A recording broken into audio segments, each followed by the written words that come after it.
माँ, वो रिश्ता जो अपने आप में बहुत अलग होता है, क्योंकि माँ होती है जो अपने बच्चों का दर्द समझ लेती है, क्योंकि वो माँ होती है। लेकिन हम आपको जो आज एक बात बताने जा रहे हैं, शायद उसके बाद आपके आंसू नहीं थम पाएंगे। एक शख्स 1.5 साल बाद जब अमेरिका से घर लौटा तो देखा कि उसका फ्लैट अंदर से बंद है।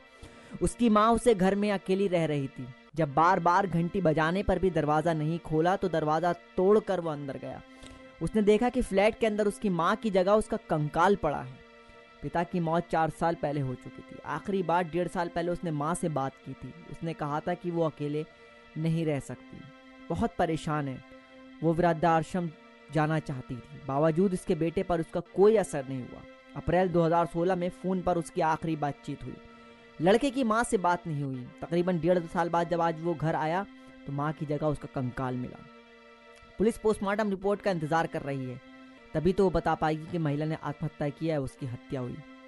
अब सोच सकते हैं कि एक माँ ने अपने बेटे से फ़ोन पर क्या कहा होगा कि मैं बहुत अकेली हूँ, या अकेलापन मुझे खाए जा रहा है, मेरा दम घुट रहा है। और मेरे बेटे ने यहाँ वहाँ की कुछ बात करके फ़ोन रख दिया। उसके बाद क्या हुआ होगा? बेटे ने अगली बार माँ को कॉल तक नहीं किया। माँ ने फ़ोन नहीं उठाया तो क्या बेटे को फिक्र नहीं हुई? क्या उसके मन में यह ख्याल नहीं आया कि माँ आखिरी बार इतनी दुखी लग रही थी, अकेली भी है, उसे कुछ तो हो, क्या हो गया होगा?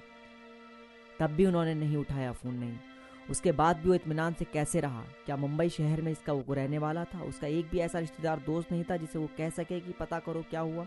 माँ से बात नहीं हो रही। उस सोसाइटी में जहाँ वो महिला इतने सालों से रह रही थी, वहाँ भी किसी ने 1.5 साल तक उसके गायब होने को नोट नहीं किया। बेटे और सोसाइटी के अलावा पूरे शहर में, पूरी रिश्तेदारी में एक ऐसा इंसान नहीं था जिसने उस महिला से संपर्क करने की कोशिश की हो। अब बात न होने पर वो घबराया हो।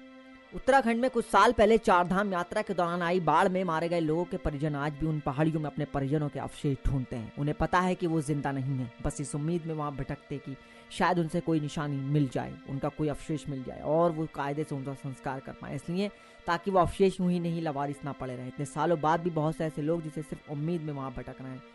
मगर यहाँ एक बुजुर्ग औरत अपने घर में 1.5 साल पहले मर गई। उसे किसी को ढूंढना भी नहीं था, वो किसी पते पर नहीं थी जहाँ उसे होना था, मगर फिर भी उसे 1.5 साल तक उसके मरने तक किसी को पता नहीं लगा। उसे किसी ने नहीं ढूंढा। यह एहसास है कि दुनिया में मेरा कोई नहीं है, किसी को मेरी ज़रूरत नहीं है, मैं कुछ भी होने की वजह नहीं हूँ। इससे बड़ी बदनसीबी किसी इंसान के लिए और कुछ भी नहीं। और यहाँ तो बात एक माँ की थी।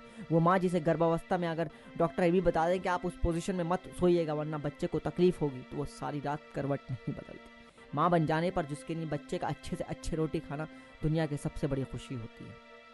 और आखिर में वो शेर, एक मुद्दत से मेरी माँ नहीं सोई, मैंने एक बार कहा था मुझे डर लगता है। नेक्स्ट 9 न्यूज़ रूम से काशिफ की रिपोर्ट।